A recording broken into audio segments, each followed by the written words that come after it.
Welcome to the People Teaching People podcast. Joining me on the podcast is Morgan Jones. Morgan and I connected this past summer at a 30-ish year reunion at Pearson College on Vancouver Island, a place that holds a special meaning for many of us. Pearson College, named after former Canadian Prime Minister and Nobel Peace Prize laureate Lester B. Pearson, is part of the United World Colleges movement. 18 schools around the world where students from over 150 countries live and learn together for 2 years.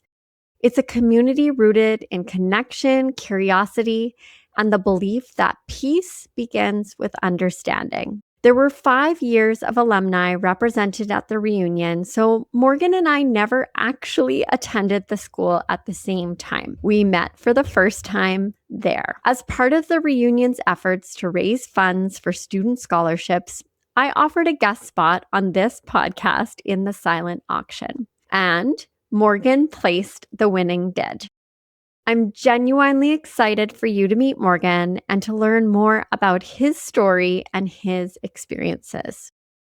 Morgan grew up in a small town in the Northwest Territories, but he always had big dreams of traveling, meeting interesting people from interesting places, and learning everything that he could. He's been fortunate enough to achieve most of those goals, having lived, taught, and performed all across Canada and overseas. From speaking at conferences about his music idol, Billy Joel, to directing choirs at festivals in wonderful cities such as Kyiv, Moscow, and Budapest, as well as Johannesburg, he has plenty of stories about music, travel, food, and teaching. Morgan is currently settled in the East Kootenays of British Columbia, where he's working hard as a high school teacher to inspire a new generation to get out there and see the world. Thank you so much for joining me today, Morgan. Thanks for having me. I'm excited to learn more about you, and where I'd love to start is at the beginning. So I'm curious what it was like growing up in a small town in the Northwest Territories, and maybe how some of those early experiences really shaped your curiosity about the world and who you are. I feel so fortunate actually to have lived up there. I know that it's not the life for everyone, but of course I didn't know any different. I lived my entire childhood up there. And there are so many opportunities that opened up to me because I lived in a small town. And now that seems probably a little paradoxical for some people. They would think big cities, more opportunities. But if you wanted things, if you wanted to be able to participate in activities, they were all available. When you live in a small town, people are desperate for participation. And so even though I wasn't a very good athlete, for example, but I played everything because they needed people to play. So if I wanted to be on the volleyball team, I was going to be on the volleyball team. If I wanted to play badminton, I was playing badminton. And the same was true for conferences and other sort of like academic opportunities like that. And I was pretty driven to succeed. And I saw those sorts of things as like potential exits from the North, at least maybe temporary ones. So anything that came up, anything that came my way, I applied for, I put my name in for. And so I got to do lots of really cool things outside of the North. But at the same time, we're so close to the outside world, so close to nature. In my town, Fort Smith, shout out to Fort Smith, Northwest Territories, right on the 60th parallel, the headquarters of Wood Buffalo National Park. It's right on the Slave River, which is this huge, mighty river that connects Lake Athabasca to the Great Slave Lake. And right by my town, there's like multiple sets of rapids, and you could hear them at night. That was my lullaby at night in the summer when you could open the windows. And it was really magical. I missed that sound for sure. We were a great place to see the Northern Lights. I feel so fortunate that people make such a big deal when they can see them down south. And I'm like, what's the big deal? I saw them all the time as a kid and in spectacular fashion. So yeah, it was really cold in the winter and really dark, and bugs are bad in the summer. But it's a really tight-knit community that looks out for their own. And there are lots and lots of advantages to being up there. It sounds like a pretty amazing place, and you're selling it very well. There are good people up there. It's like any isolated small town, it has its issues, but it is a beautiful place. I've always said I think that people should go to the Northwest Territories for 2 weeks in a year at some point. 1 week in like March, because it's still winter, but it's getting light and the weather's not so bad. And then a week in July, because it really is spectacular. Now, I really wanted to follow up with you on something that you're saying about how you tried all these different things while you were growing up there. What a neat opportunity to be able to do that. Now, was there something that you tried that it actually really surprised you that you liked it as much as you did, and maybe you didn't think you would going into it? I'd say that getting into community involvement probably would be the biggest one. When I was so extrinsically motivated, I wanted awards. I liked trophies and medals and ribbons and like all those sorts of things, and cash. If those awards came with money, with monetary value, even better. And there was an award in high school I really wanted to get, and I found out I could only get it if I did some leadership work. And so I took on a leadership opportunity in grade 10, specifically so that I could get that trophy. And in the process, found out that I really loved it. I loved taking charge, doing good, raising money for a good cause. And it really opened the door to a lot of other opportunities like that I took advantage of over the next few years. I really didn't see that coming. I was a really academics and sports based kid and hadn't really thought of that. And it's not something my parents pushed. They were really involved in the community themselves. But yeah, it wasn't something that they're like, you have to go out there and do this. So yeah, the first thing I did, I organized the 30-hour famine. It was this like where you don't eat for 30 hours and you Yeah. raise money for famine relief somewhere else in the world. And we got to stay at the school overnight and watch movies and play games and that sort of thing. And it was a lot of fun. And it just started a passion for that sort of work. And really, I know, opened doors that led me on the path that I'm on now. It's so interesting sometimes how those unexpected actions that we take or things that we get involved with can lead us down all those interesting paths. And one path that we both went down was going to school at a place called Pearson College. And that's where you and I met, is at our reunion this past summer. And it is, I mean, it's so hard to explain, I feel sometimes, because as much as it is a beautiful place with amazing people from all over the world, and it's such a unique community, there's something about the way that it feels that can be hard to really describe. And I'm curious how the United World College mission and spirit of intercultural learning has influenced you, because now you're teaching. So I'm curious maybe how it's influenced your teaching and your worldview, that unique experience that you had in your life. I don't think we have enough time to talk about all of that in the depth that I'd like to. Where to start? I didn't know what I was in for when I applied to Pearson. I just knew there was a guy who was the older brother of a girl in my class. She was also then the same age as my older sister. We worked at the swimming pool together. We were both lifeguards. And he came home from Pearson telling these incredible stories and he had wild stories. He almost got kicked out. But yeah, he got in some trouble, but good-natured trouble. And so he came and told me all these wild stories, and it just sounded like such an amazing place. And for a student who was as driven as I was, I didn't really know what I wanted to do. I ended up going to Pearson after grade 12. The Northwest Territories students had struggled academically historically. And so Pearson said, please send us grade 12 students instead of grade 11. And so I already had some university acceptances in hand. I was going to be a marine biologist. And it turns out I didn't really know what that was. It just sounded good. So when I got to Pearson, there were so many things that opened up to me that I didn't have access to in the North. And music was a big one. There was no music program in my school. There was a music teacher who left just before I got into high school, and he didn't get replaced. And music was a part of my life, but I couldn't take it in school or anything. When I got to Pearson, I had the chance to start singing, and I didn't know that I could. For some reason, the choir director there, Edgar, Edgar, our new Edgar, and the music teacher there, Tony Booker, they both sort of led me down that path of taking voice lessons. And I mean, who knew that a kid that was going to go in marine biology would end up getting degrees in music history and vocal performance? But those amazing teachers really, who just said, you could do this. Like, why don't you try? What do you have to lose? And they inspired in me, or created that. I talk to students and just sort of say, like, don't be too set on what you think you want to do yet, because you don't really know. Be open to new experiences, be open to like finding that teacher who just like lights a fire. Because maybe it hasn't happened yet. I had good teachers in high school, don't get me wrong, but I never had a teacher like Edgar Samuel. And he showed me the beauty of history, the poetry in it. And I just wanted to eat it all up. And so I've always said that if I could inspire one student the way Edgar inspired me, my life would be a success. I don't know if it's happened yet. Maybe, not sure. Maybe I'll find out years and years down the road. But yeah, that's definitely one part of it. Just the power that teachers can have over a life is mine changed just like 180 degrees.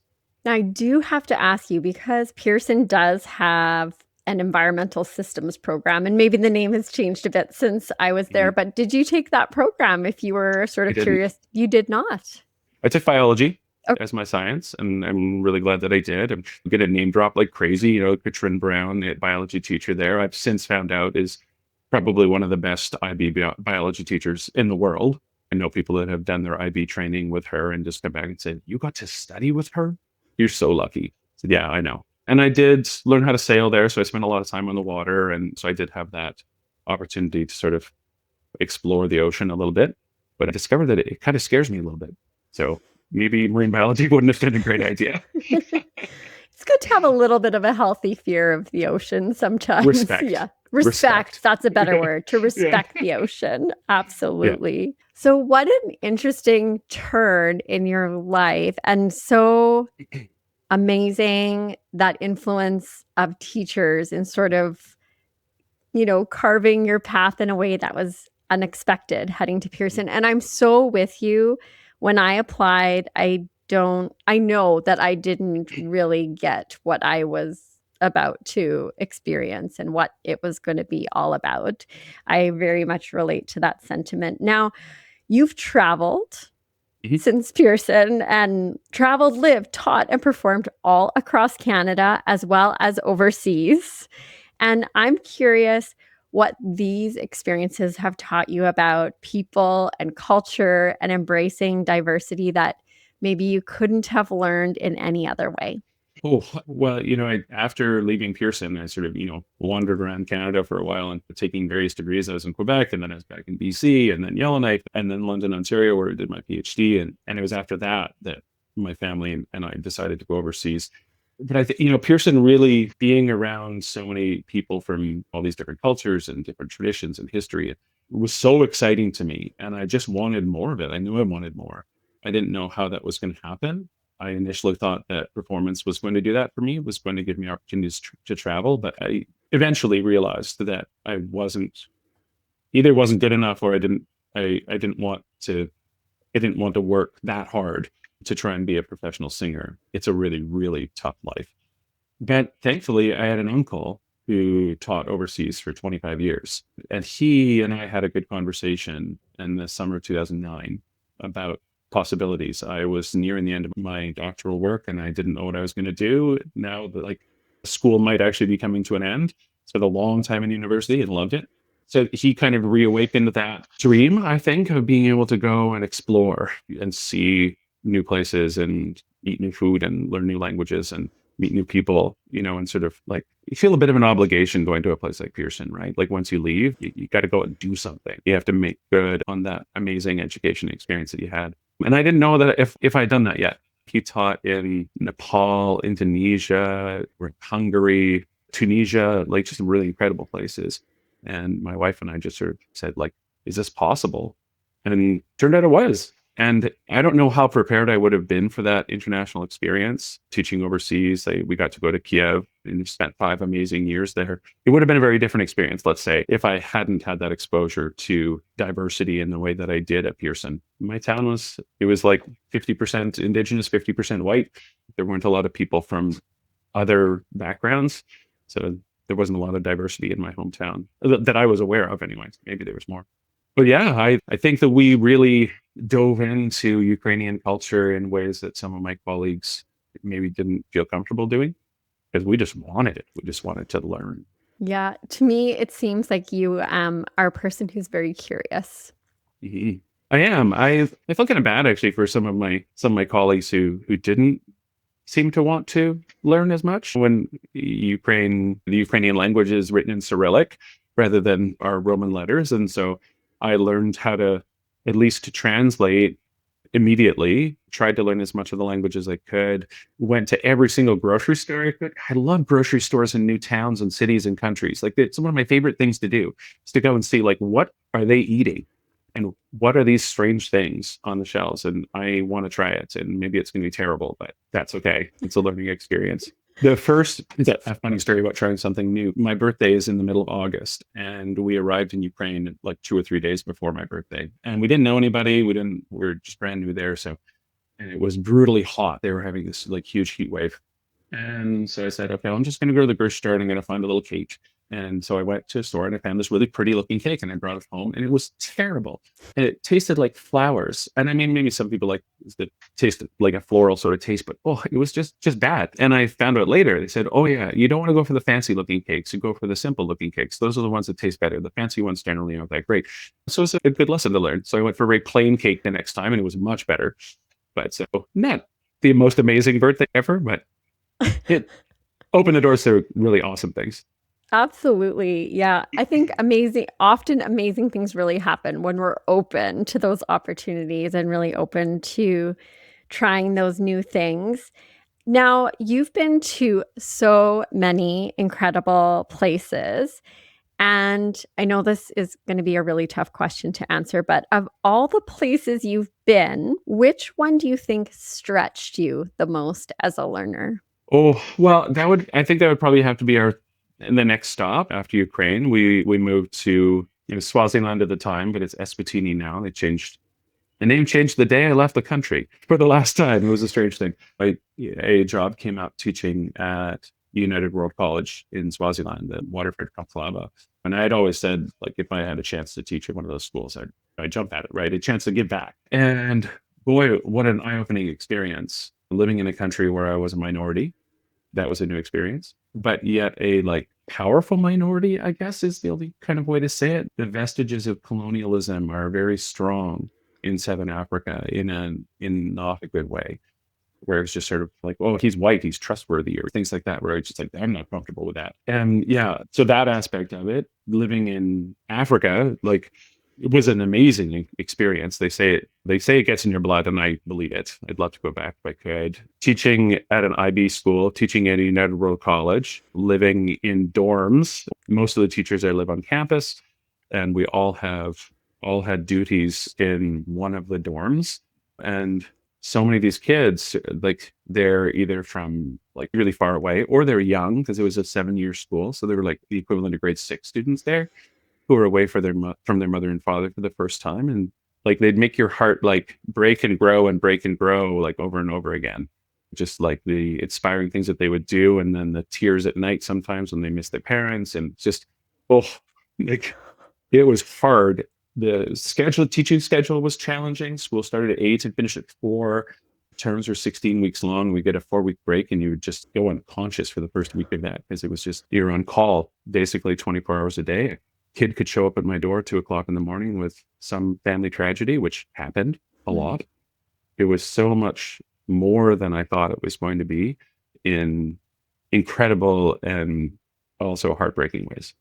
That would be a lot for all the reasons that you've described. There were students who would come there, say like from Angola or something like that, right? Very poor country, very difficult to get in and out of, who wouldn't go home Wow. ever. They were there for 2 years and maybe they would go home between the 2 years, but they never went home for any breaks. They couldn't afford it. They couldn't manage it. It was too difficult of a travel. So they would stay on campus while everyone else, went off and had their 4-week breaks or whatever and live in hostel and eat cafeteria food and be away from their families for that long. But they were all, well, it's worth it. It's worth it because the opportunities that could come from going to a school like this. Yeah, that is, wow. So many great opportunities could come from that for sure. So now your journey eventually brought you to the East Kootenays in British Columbia. And what drew you to live in Creston?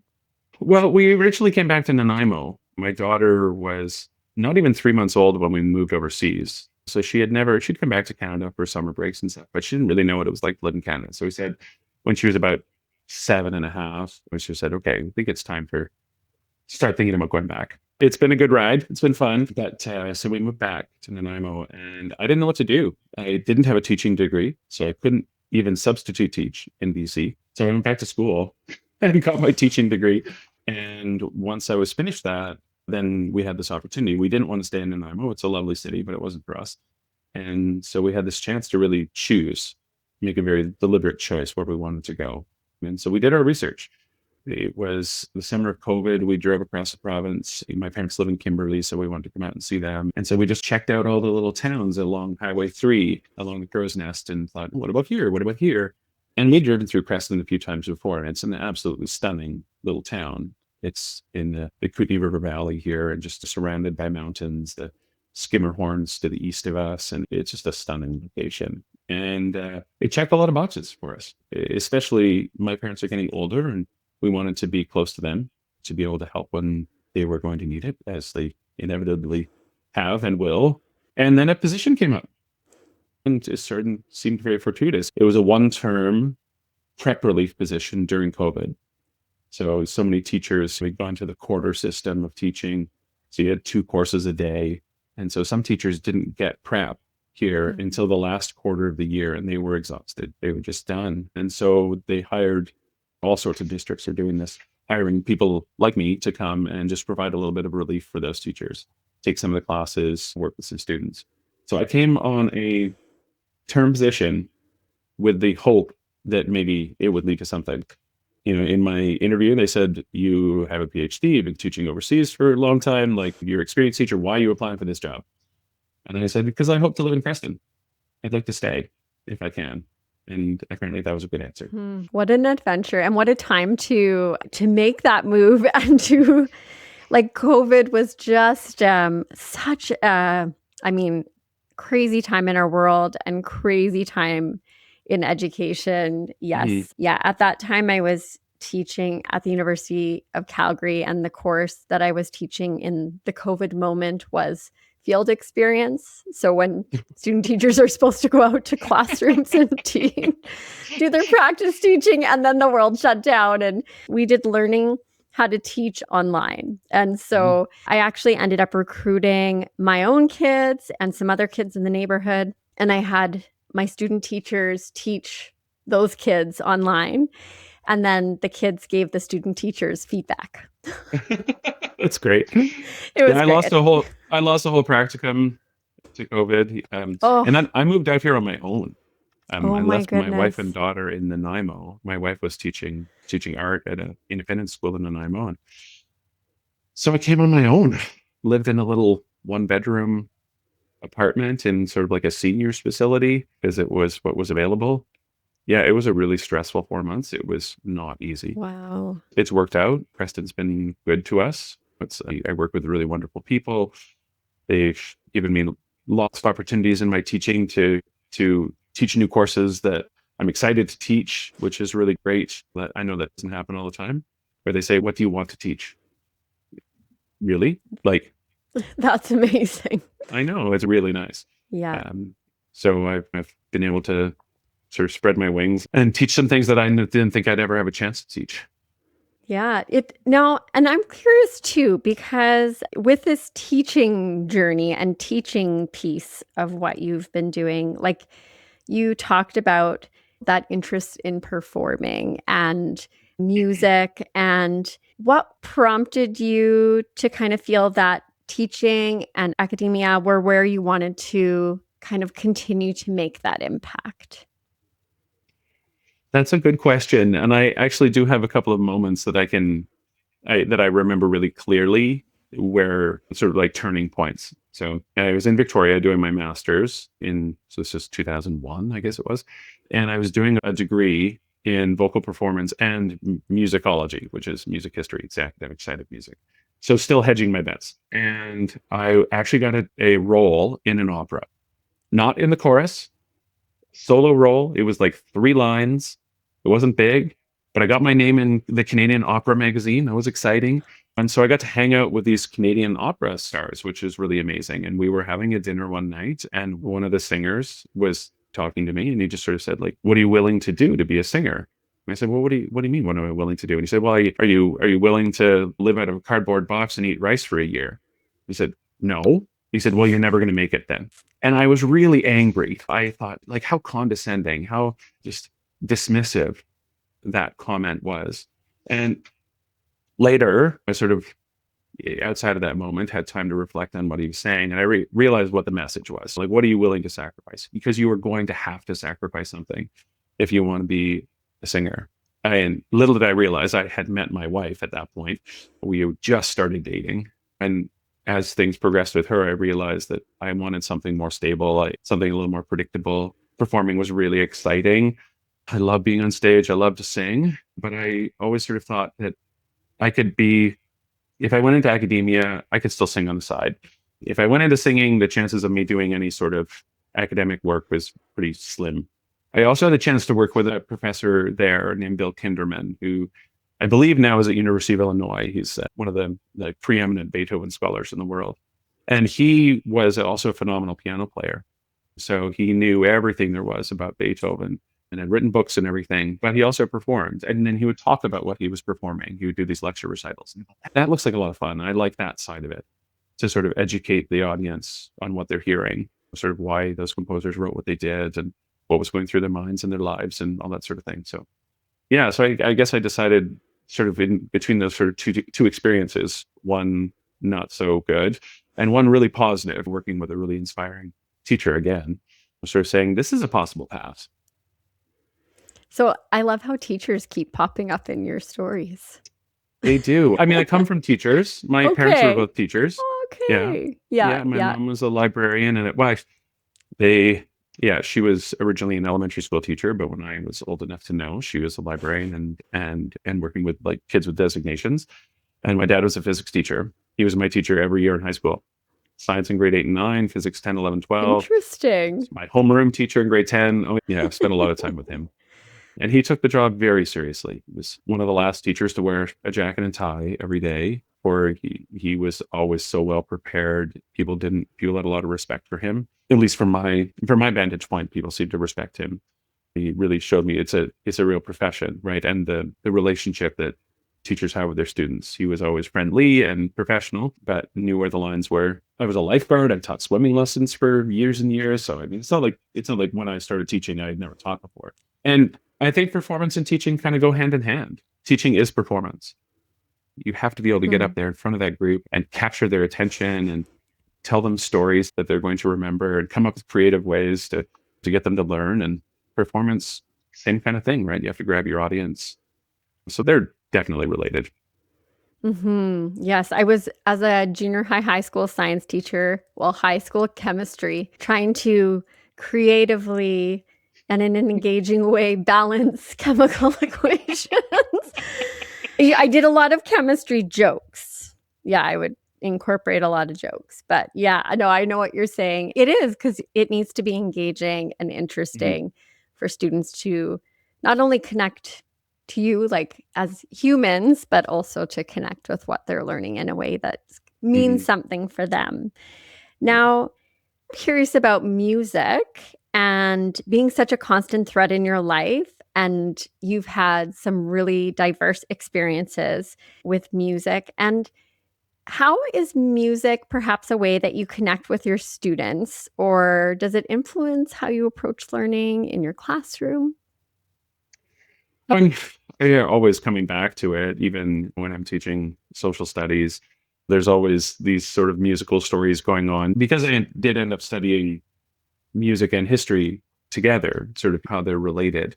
So I sometimes try and guide my social studies students towards, have you thought about like this performer, this band? Like, you should do your paper about the Tragically Hip. Not always successful, but I do get a chance to teach. I teach a contemporary music class where I get to teach sort of the history of pop music, and I love that because there's so many amazing stories to tell.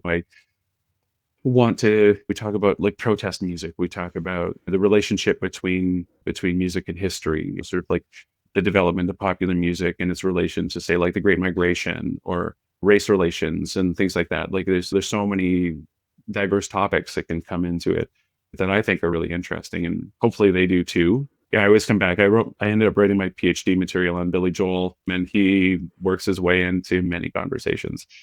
In fact, in my music class, we just listened to a whole Billy Joel album, and I was really nervous about bringing it to them because I was like, I love this guy. He's my guy. Like, I wrote about him, and I've devoted a lot of years of my life to studying his music. And I'm like, what if they hate it? What if they don't like it? And they loved it. Okay, good. Oh, yeah, I know. Don't worry, I wouldn't tell the story if it worked out Okay. badly. Oof. No, we listened to The Stranger, and I told them all kinds of stories about that album and how it was made. And it was so gratifying to watch them really dig into it. And you say, like, this is amazing. This is really good. I had no idea. Okay, so I have to ask. So Billy Joel, for Mhm. your PhD, that was Mhm. your focus. So Mhm. I need to know more. Why and sort of what led you there and yeah. Okay, so when I got to Western, it was at Western Ontario, I was an opera history guy. I was going to write my dissertation about Verdi. I had the whole topic chosen, and I was really excited about it. And things went badly my first few years there. It was way harder than I thought it was going to be. I had some negative experiences that I won't get into too much, but with some professors there who had their own agendas and weren't really interested in helping me with mine.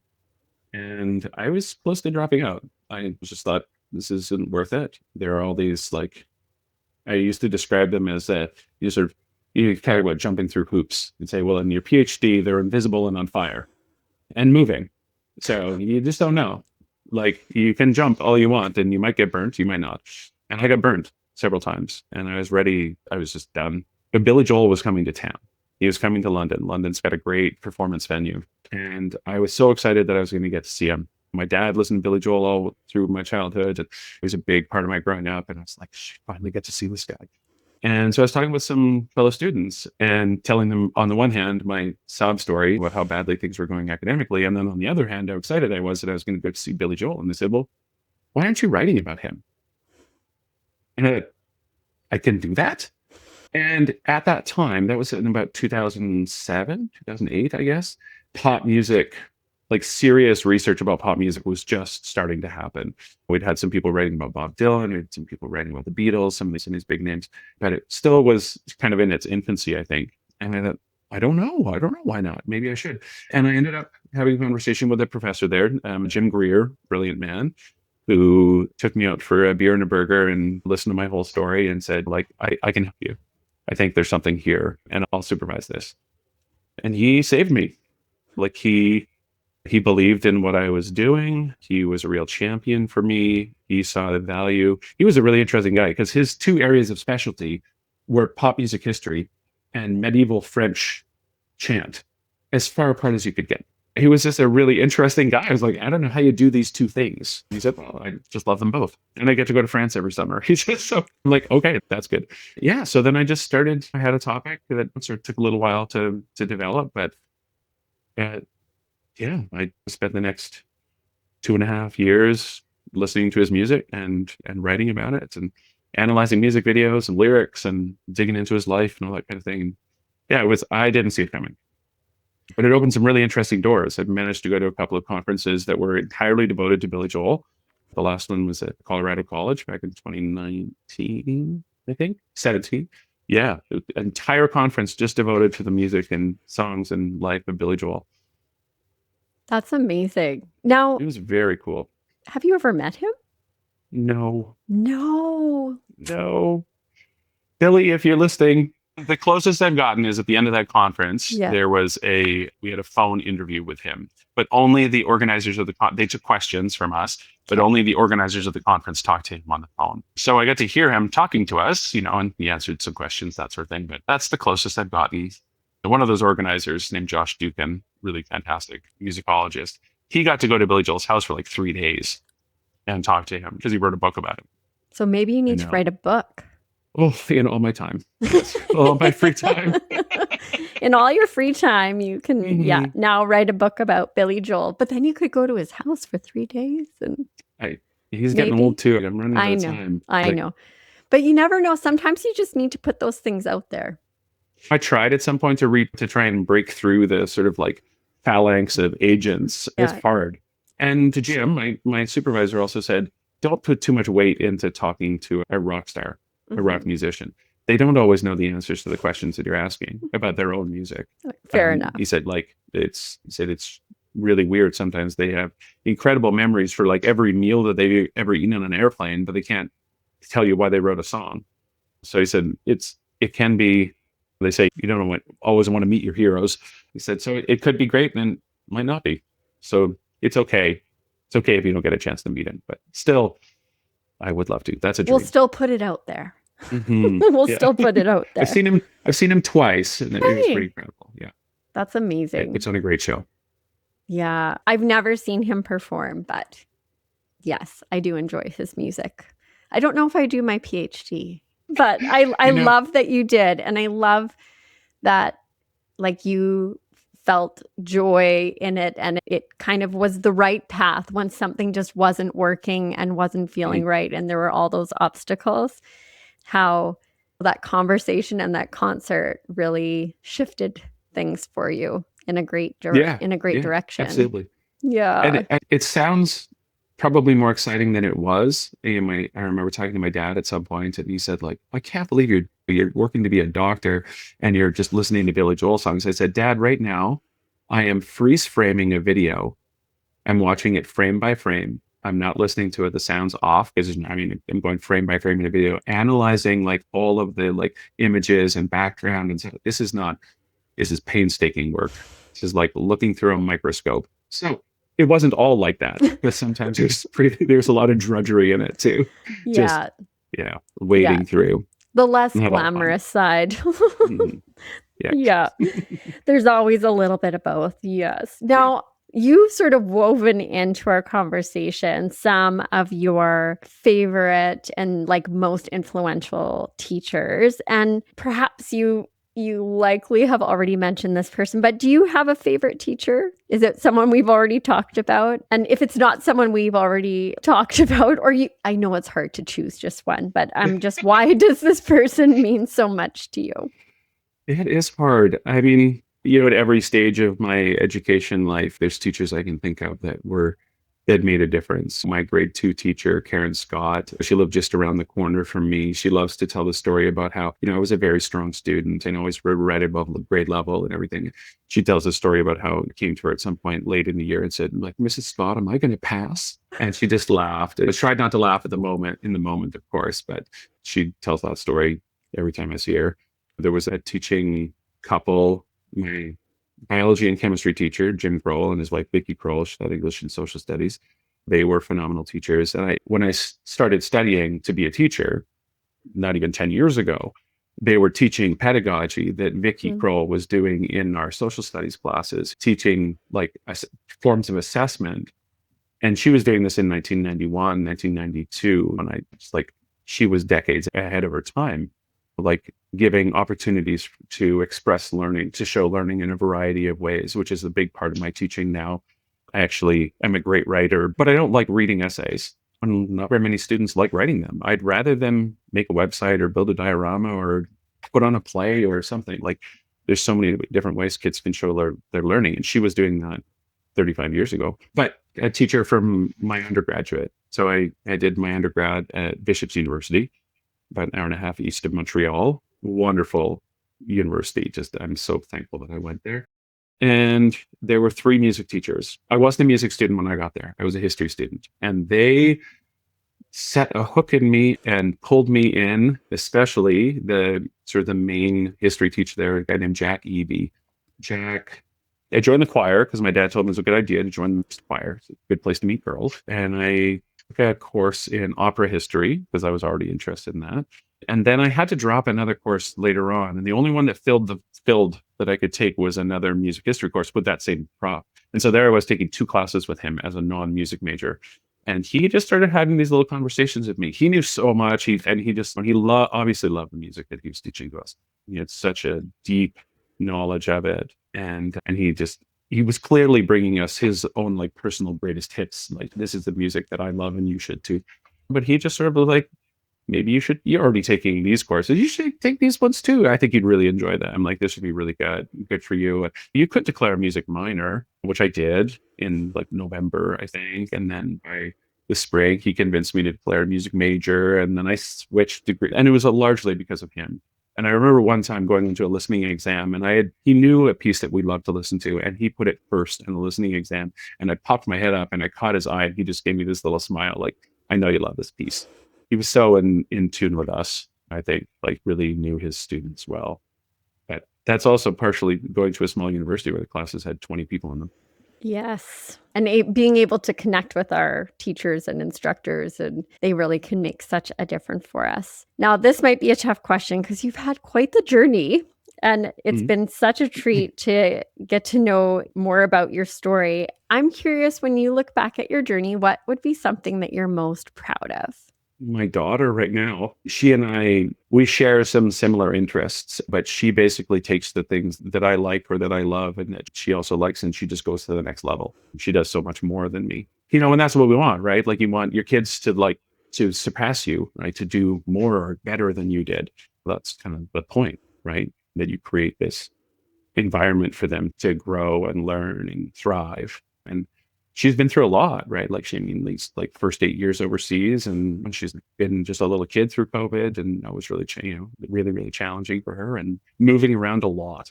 When we moved here, we asked her, like, said, "Is it okay if we moved?" She's like, "Yeah, but that's it until I'm done high school." Like, okay, Fair that's fair. enough. Aw. And one of the things that I started doing during COVID that she picked up on was playing Dungeons and Dragons. And I was talking before about teaching courses, cool courses that I never thought I'd get to teach. Next week, I get to start a high school course in Dungeons and Dragons. And What? yeah, I know. Yeah, What? there was a couple of teachers on Fort Coquitlam who did a course like this, and I kind of adapted their work. It's going to be super exciting. But every year, my daughter makes me stuff, related to D&D. And so, like, actually thankful I'm in my room right now, which hopefully one day will be a real D&D room. And she made me a tower. Let me show it to you. I gotta get the root for it too. One second. Yeah, there you go. Yeah, so she made me this, like, multi-level tower. Oh my All of the goodness. I know. Like, there's actually, like, plastic in there, like, that's the real windows. And she made her own, like, cardboard fasteners, and so, like, they come apart, and it's gridded. For if you don't know D&D. If you do know D&D, then you know what those lines are for. And I said, "Well, it's just too bad there aren't any holes for trapdoors or anything." She said, "Oh, don't worry, I made those for you." And she made a bunch of little ladders and trapdoors and stuff. And she said, all in her bedroom from stuff that she got out of the recycling bin. Oh my goodness. Yeah. So, yeah, what am I most proud of right now? That. My That's kid. amazing. Yeah. Yeah. And she's just got big dreams and big ideas. And she has been raiding recycling bins for as long as I can remember. She made a guitar out of a plastic milk bottle once. I'll never forget that one. And just finding little bits of stuff all over the place because she's just been working away with her hands. And I'm no good at that. Her mother is. But yeah, boy, I'm just in awe on a regular basis at what she does and how she does it and how committed and excited and creative she is. Yeah. I'm so excited to see what she does. That is fantastic. Yeah. I mean, I got to know her a little bit at the reunion, but yes, she's quite the girl. When I went to that reunion, taking her, my Yeah. wife said, "Don't abandon her. Like, don't forget about her." And then I was talking to her on the phone, and I said, "Like, abandon her? I mean, she's abandoned me. I haven't seen her the whole time." Yeah. She just made such incredible friends with kids and grown-ups. Yeah, it was very cool. And I was so excited. Yeah, I get to go to Milan and London with her over spring break. This is to sort of make up for a trip that kind of fell apart and stuff. So I'm excited to see some really interesting, cool places with her and just see what she does. She just Mhm. kind of wants to sit and drink coffees in a cafe in a square in Milan and sketch things. Like, okay, Nothing that sounds wrong great. with that, right? Yeah, it sounds Nothing great to wrong me. with that. And yeah, those Hmm. shared experiences together, they're the Hmm. best. They're the Yeah, I can't best. wait. And I know that she's 15, almost 16, like the time of her being at home and being able to do these things is unfortunately coming. I mean, unfortunately, and fortunately. I mean, it's what's supposed to happen, but I know. soon I she'll feel be you on that away. one. Hmm. I feel It's you on hard. that one. It is hard. Yeah, it is hard. It's like this exciting but really hard phase. Like all the phases, Mhm. yeah, you want them to find their path and try new things and go out into the world, but then it's also hard. Yeah, Mhm. I feel you. Yeah. I feel you. Yeah. Now, You've learned many things on your journey. Is there something that you would love to learn about or something you'd love to learn how to do that you haven't learned yet? Probably playing an instrument. I wish I had time. Okay, I have time. I just need to make the time. When I first got to Ukraine, they hired me as a band teacher, and I had no experience teaching band. And there I was having to teach it. And thankfully, I had a really light course load when I got there. And so I had a lot of free time. And so I just started teaching myself how to play the clarinet and the flute and the saxophone. And I tried a little bit of the flute, but I really don't like the flute.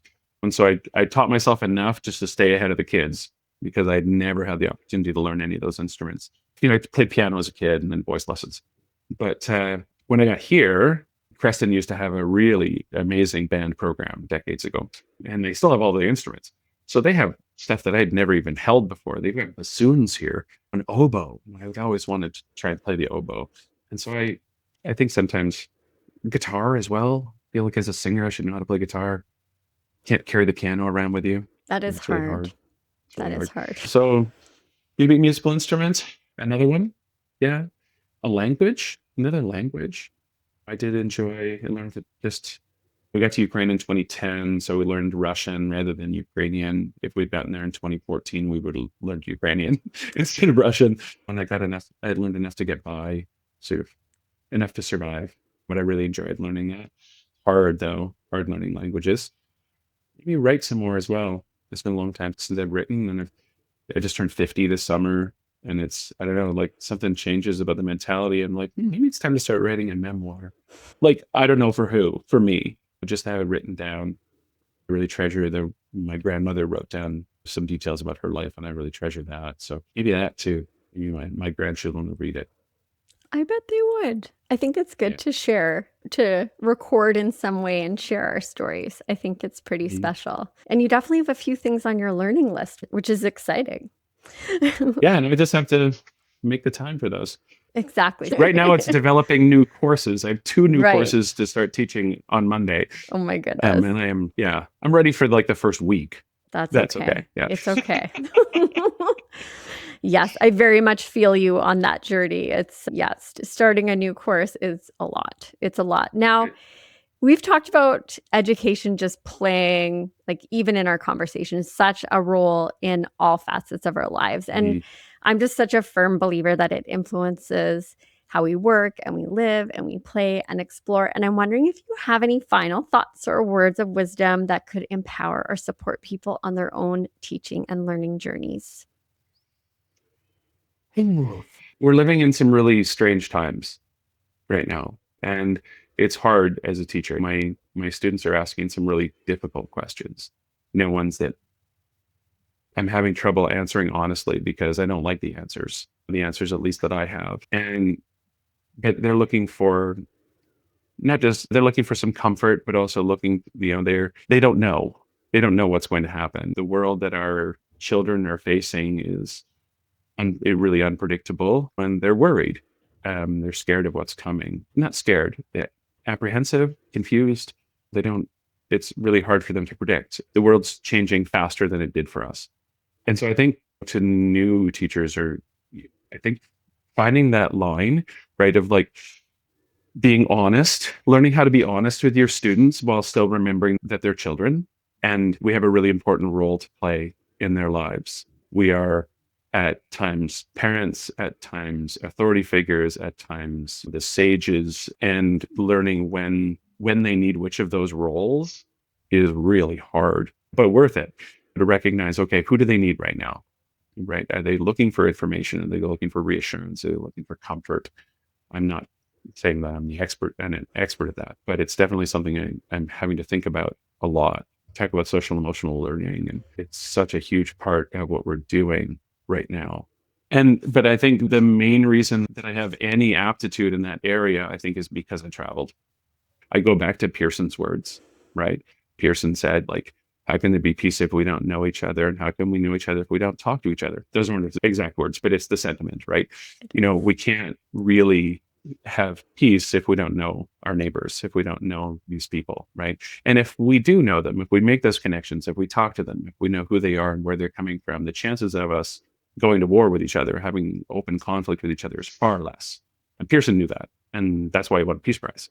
And I know that I'm better at that than I might have been, than my 16-year-old self definitely would have been, because I've met people, because I've gone around the world and I've taken time to meet people and learn, try their food and listen to their music and get their stories from them and see the places that are important to them.